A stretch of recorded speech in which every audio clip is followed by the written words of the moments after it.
It's Muscle Car Campy, everybody. How's everybody doing today? We've got a fantastic car for you, a real throwback, a high school confidential here, if you will. 1986, the owner bought this car. He's had it ever since. It's got a lot of those day 2 mods that everybody loves. Is it a perfectly restored car like most of the ones we feature? Heck, it's not restored at all. The best thing we'd say, it's got a little bit of fresh paint up here where it was messed up once. What's really cool is this car is totally 1986 to 1988, that time frame. We're going to tell you all about it. But before we get to that, don't forget, hit the subscribe button. Make sure you're notified every time a new video goes live. One thing that is changed on this car is the header panel up here. You can see the paint is not exactly a match for the rest of the paint on the car. Rumor has it that the owner was possibly rubbing the leg of his girlfriend at the time and didn't see the car in front of him stop. So this had to be changed. It's an NOS grille that also had to be changed. But what's really cool on this bumper, and I really dig this, look at the size of those bumper guards, sports fans. This car has a lot of options, one of which was those big bumper guards. When Matt was doing the Stoplight Grand Prix back in the mid-80s, a lot of guys had a lot of gear in their muscle cars. 410s, 373s, maybe even 456s. He tried a different plan of attack. He noticed those guys had a lot of trouble getting off the line. So what did he do? He went to build a combination that on paper was all wrong. 325 horse motor with a crane fireball cam, single plane intake, 780 Holley carburetor, blackjack headers. Gotta love those white blackjack headers. But it still has a stock torque converter and 331 gears. What he discovered was, yeah, the thing was a dog out of the hole, but while everybody else was spinning, he was moving. And once the powertrain caught up to the engine and all was well in the world, he was up there ahead of him and nobody could catch him. Of course, these were 330 feet drag races, maybe 1/8 of a mile at the time, but he was having fun, and that was the name of the game. You know, what's really cool about this Chevelle is that it's the same car, basically, that the owner bought in high school in 1986. Even the license plates are the same, for goodness sake. There's patina on the hood. Yeah, it's a little worn out. It's a little worse for wear and tear in some spots. But this is the car he drove in high school. You gotta love that. So anybody who was alive back in the day remembers the TV commercial. Try it, you'll like it. Well, this has a little medallion hanging from the mirror. Try it, you'll like it. Fantastic. The reindeer on top of the mirror was given to the owner by his girlfriend at the time, and it still sits up there today. What's really crazy, on the console, there's a 50-cent piece that was in the car since the day the owner bought it. It's a bicentennial coin, 1776 to 1976. So crazy. That's still with the car. Couple of things that he's changed. You know, you'll see the radio is missing. That was because he was going to put something else in it. He had a old Crayco stereo in there, God forbid, but he did. The speakers are still here, but he's probably going to go back to an original style radio. One change he made, he put the carpeting in is to match the seats, but the seats is supposed to match the green instrument panel and the green console. So that's technically wrong. So sue the guy. What are you going to do, right? But again, it's just like taking Muscle Car Campy back to the days when this was what your friends drove. You know, you had a car like this. It was a 10, 15-year-old muscle car, and you dug it the most. But I got to tell you, it's really so much fun to be back in a car like this.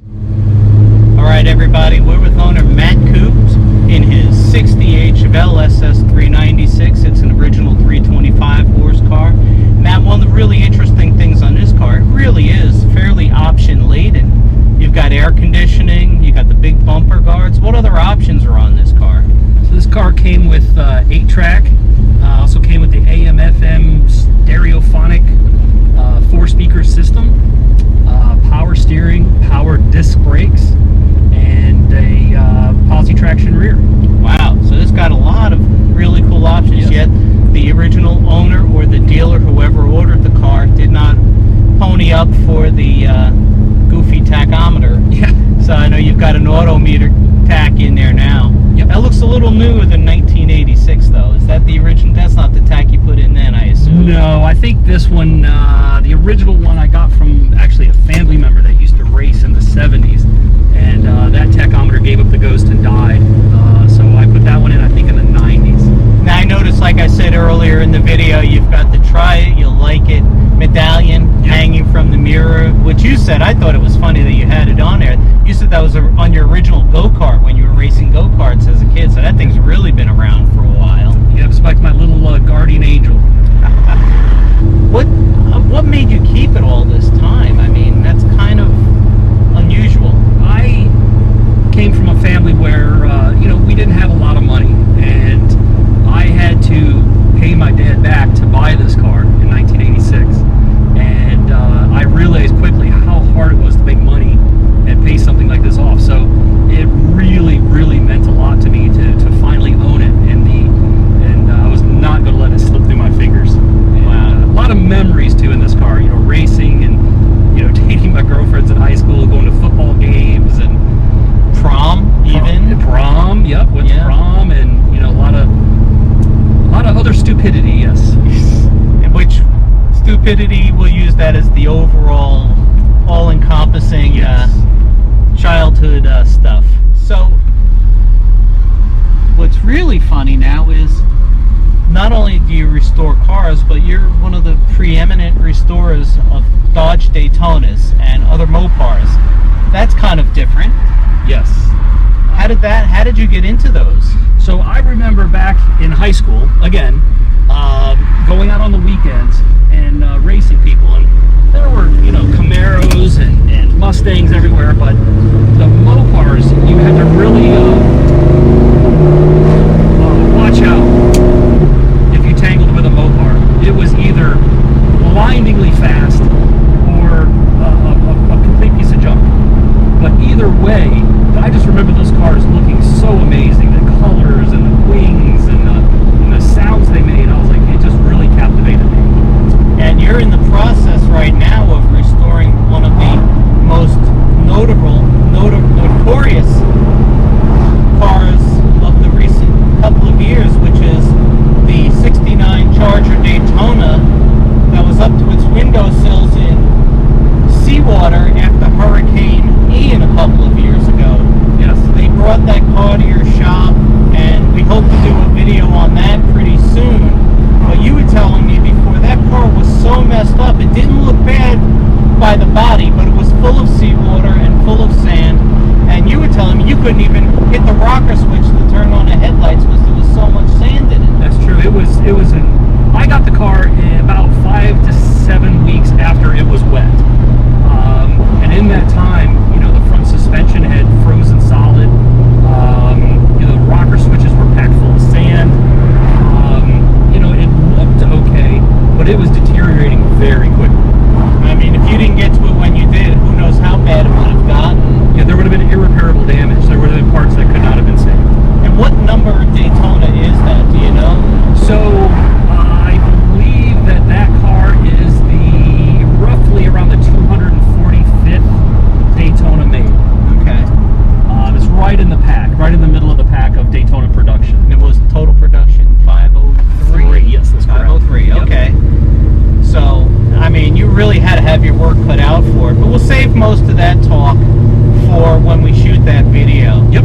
I want to talk about this car. I mean, the colors are, almost all cars that were painted this color are resale red now. Yes. Or black. What is the original color on this car? So this is, I believe, is called Ivy Gold. Ivy Gold, okay. Yep, it's a green gold mix. Believe me, when I was a 16-year-old little hot-headed hot rodder, it was not my first choice. But, hey, it was a big block Chevelle, and it made all the right noises, so it came home with me. Very nice. And you said it's original paint. There's the fender on the right front was repaired. The header panel was repaired. There's a new NOS grill in there. But there's even marks, though. All the original damage from your high school days, even where your brother was shooting at you with a BB gun, there's still a couple of scars there. You paint cars and restore cars for a living. Do you ever have any desire to go back and say, I'm going to tear this car down and redo it? Or are you just going to keep it the way it is forever? I look at the car, it means so much to me. The car deserves the best. It deserves to be, care of and repainted and restored, and you know, every little detail. But it means more to me, being selfish, I guess, keeping it as it was when I was in high school. And all the little scars and scratches, every single one of them speaks to me and speaks to a memory. And that just means more. The car is, it's pretty, it's presentable, and they're only original ones. Yeah. Yep. This car, like I said, it does take me back to my high school days, which were, you know, 75 to 79, and your high school days.